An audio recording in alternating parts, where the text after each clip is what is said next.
अस्सलाम वालेकुम, कैसे हैं आप सब। ये वाला है जी दूसरा केक स्पाइडरमैन थीम में, जो मैंने आप लोगों को कल बताया था कि उन्होंने 2 केक्स बनवाए थे, दोनों स्पाइडरमैन थीम पे थे।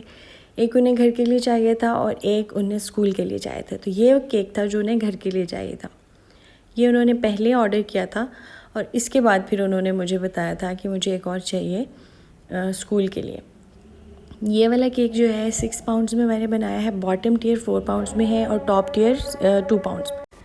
इसका बॉटम टियर मैंने 8 इंचेस के पैन में बेक किया था और टॉप टियर 6 इंचेस के पैन में बेक किया था। आप लोग साइज़ जो भी रखें, आप बॉटम टियर से टॉप टियर का साइज़ हमेशा 2 इंचेस कम रखें मिनिमम। इससे कम रखेंगे अगर मतलब लेट से 1 इंच का फ़र्क है, तो वो फिर जब फ्रॉस्टिंग वगैरह होने के बाद वो बहुत माइनर सा रह जाता है और वो देखने में अच्छा नहीं लगता। टॉप टियर और बॉटम टियर दोनों ही कैरेमल फ्लेवर में थे। मॉइस्ट वनीला स्पंज मैंने यूज़ किया था इसके लिए।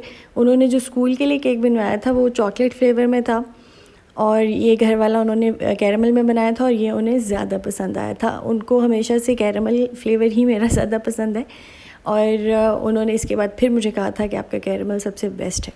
कैरेमल सॉस की रेसिपी मैं आप लोगों के साथ शेयर कर चुकी हूँ। मैं डिस्क्रिप्शन बॉक्स में उसका लिंक दे दूँगी दोबारा से। केक को कवर करने के लिए मैंने वाइट चॉकलेट गनाश यूज़ की थी। उसकी रेसिपी भी चैनल पे अपलोडेड है, उसका लिंक भी मैं डिस्क्रिप्शन बॉक्स में दे दूँगी।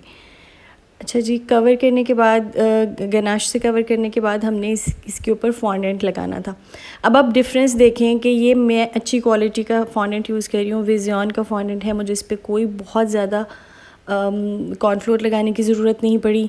ये बड़ा ही इजीली केक इससे कवर हो गया और मुझे कोई मुश्किल नहीं आई। मैंने बड़े आराम से थोड़ी बहुत अगर क्रीजिंग हो भी रही थी तो उसको मैंने कवर कर लिया। तो थोड़ा सा हमें इन चीज़ों पे इन्वेस्ट करना पड़ता है, इसीलिए फॉन्डेंट केक्स जो होते हैं वो थोड़े एक्सपेंसिव भी होते हैं, क्योंकि अच्छे फॉन्डेंट जो हैं वो भी एक्सपेंसिव ही हैं। जब मैंने काम शुरू किया था उस वक्त फॉन्डेंट विज़ियन का ही अराउंड 650-600 मिल जाता था पर केजी। अब इसकी प्राइस मुझे जो मिल रही है वो 1250 है। लोग इससे ज़्यादा का भी सेल कर रहे हैं, 1500 का भी सेल कर रहे हैं। लेकिन अगर आप इसे किसी सप्लायर से ख़रीदते हैं जो बल्क में काम कर रहा है तो वहाँ से आपको फिर थोड़ा सा सस्ता मिल जाता है। अच्छा, बॉटम टियर जो था वो हमने रेड कलर में कवर करना था रेड फॉन्डेंट से, और टॉप टियर हमने वही डार्क ब्लू से ही करना था जिससे हमने कल वाला केक किया था। तो मैंने बिल्कुल ये गलती नहीं की दोबारा वही वाला फॉन्डेंट यूज़ करने की। मैंने फिर विज़ॉन का वाइट फॉन्डेंट जो था उसको ही ब्लू कलर किया और उससे फिर मैंने टॉप टियर को कवर किया। आप देख लें कि ये कितने आराम से एक तो रोल हो रहा है और उसके बाद ये इससे केक कवर भी बड़े आराम से हो जाएगा। फॉन्डेंट से कवर करने से पहले मेक श्योर कर लें कि आपका जो भी फ्रॉस्टिंग है, अगर आपने बटर क्रीम से की है, गनाश से की है, जिस चीज़ से भी की है, वो अच्छे से सेट हो चुकी हो, वो बिल्कुल भी सॉफ़्ट ना हो। क्योंकि अगर आप उससे फॉन्डेंट को उसके ऊपर स्मूथ करने की कोशिश करेंगे और वो सॉफ़्ट होगा तो आपका केक भी ख़राब होगा और आपका फॉन्डेंट भी ज़ाया होगा। तो हमेशा फॉन्डेंट से कवर करने से पहले फ्रॉस्टिंग कर लें, आप उसे फ्रिज में अच्छे से सेट कर लें। 2-3 घंटे कोशिश करें कि वो सेट हो जाए। अच्छा, अब मुझे टॉप टियर जो था उसके ऊपर वेब बनाना था, स्पाइडर वेब बनाना था वाइट कलर में। तो फॉन्डेंट एक्सट्रूडर लिया, उसके आगे ये अटैचमेंट है जिससे ये बारीक वाले फॉन्डेंट को मैंने एक्सट्रूड कर लिया।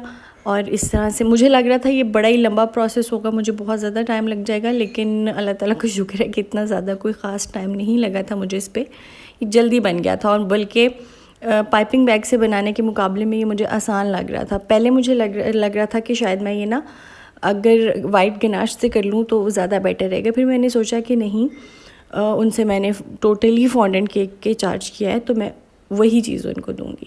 तो फिर मैंने ये फॉन्डेंट से बनाया और ये मुझे लगा कि ज़्यादा बेटर है, क्योंकि मुझसे अक्सर जब मैं पाइपिंग बैग से बना रही होती हूँ स्पाइडर वेब तो मुझे उसमें एक तो मुश्किल बहुत होती है और दूसरा मुझे लगता है कि इतना अच्छा नहीं बन रहा। तो ये ज़्यादा अच्छा बन गया था। बॉटम टियर जो हमारा रेड वाला है इस पर हमने सेम ही तरीके से फॉन्डेंट एक्सट्रूड किया, लेकिन ब्लैक कलर में इस पर हमने ब्लैक कलर में वेब बनाना है। अच्छा जी, इसके अलावा इसके ऊपर मैंने कुछ स्पाइडर्स कट आउट करके लगाई थी। स्पाइडर कटर जो है वो यही सुपर हीरोज़ का ही लोगोज़ का कटर है मेरे पास, वो मैंने बेक हाउस से ऑर्डर किया था। अब उसके ऊपर जो स्पाइडर बनी हुई है उसकी बहुत ही बारीक बारीक टांगें उन्होंने बनाई हुई हैं, और वो अगर हम सॉफ्ट फॉन्डेंट से कट करें ना तो वो निकालते हुए ही जो है उसकी टांगें अलहदा हो जाती हैं। तो फिर मैंने क्या किया था कि मैंने ब्लैक फॉन्डेंट में थोड़ा सा टाइलोस पाउडर ऐड कर दिया था ताकि ये थोड़ा सा हार्ड हो जाए और जब मैं इसे कट करने के बाद कटर में वो चिपक जाती है ना, तो उसको निकालते हुए वो उसकी टांगें जो हैं अलहदा ना हो जाएं। तो ये देखें जी, इस तरह से इसे बिल्कुल बारीक रोल करके कट करना पड़ता है, वरना ये सही कट नहीं होती और निकालते हुए तो बिल्कुल ही इसका कबाड़ा हो जाता है। अच्छा, इसके अलावा इसके ऊपर हमने स्पाइडरमैन लगाना था। अब स्पाइडरमैन मैंने ढूंढ के अच्छी क्वालिटी का लेकिन लाइट वेट वाला लिया, और मैं इसको ज़्यादा बेटर कर सकती थी स्पाइडरमैन को जो मैंने केक के ऊपर लगाया। शायद ये मेरे पहला अटैम्प्ट था इस तरह के किसी केक का, ग्रेविटी डिफाइंग केक कह लें इसको, तो शायद इसलिए मैंने इतना बेटर नहीं हो सका मुझसे। अच्छा, दूसरा मैंने ये जो इसका वेब लगाया है जिससे अटैच है ये केक के साथ, वो मुझे इससे ज़्यादा बारीक वाले फॉन्डेंट की ना स्ट्रिप्स लेनी चाहिए थी। ये मेरे माइंड में रात के वक्त आया जब केक जा चुका था, लेकिन अल्लाह ताला का शुक्र है कि उनको पसंद आ गया। सिंपली इसका जो एक हाथ है उसके साथ मैंने वुडन स्क्योर को टेप के साथ बहुत अच्छे से अटैच किया, उसके बाद उसको केक के ऊपर लगाया और फिर उसको फॉन्डेंट से कवर कर दिया। वाइट फॉन्डेंट से ऐसे लग रहा था जैसे ये इसका जाला है जिसके बल पे ये खड़ा हुआ है। अच्छा, अब कवर कैसे पैक कैसे करना है। एक बॉक्स को इस तरह से मैंने उसका सिर्फ जो लिड वाला पार्ट है उसे कट कर दिया और उसके अंदर मैंने केक को प्लेस कर दिया। अब दूसरा सेम साइज़ का बॉक्स है, उसको नीचे से मैंने कट कर दिया, दरमियान वाला पार्ट जो भी बॉक्स में आपको नज़र आ रहा है जिस पे केक रखा हुआ है ना, दूसरे बॉक्स का ये वाला पार्ट मैंने कट कर दिया। अब उसको मैं इसके ऊपर लिड की तरह से प्लेस कर दूँगी। ये जी, इस तरह मैं अपने बड़े वाले केक्स जो होते हैं जिनका साइज़ ज़्यादा होता है उनको पैक करती हूँ। केक कैसा लगा मुझे कमेंट्स में ज़रूर बताइएगा। I will wait for your feedback. Thank you so much for watching. I will see you tomorrow. अल्लाह हाफ़िज़।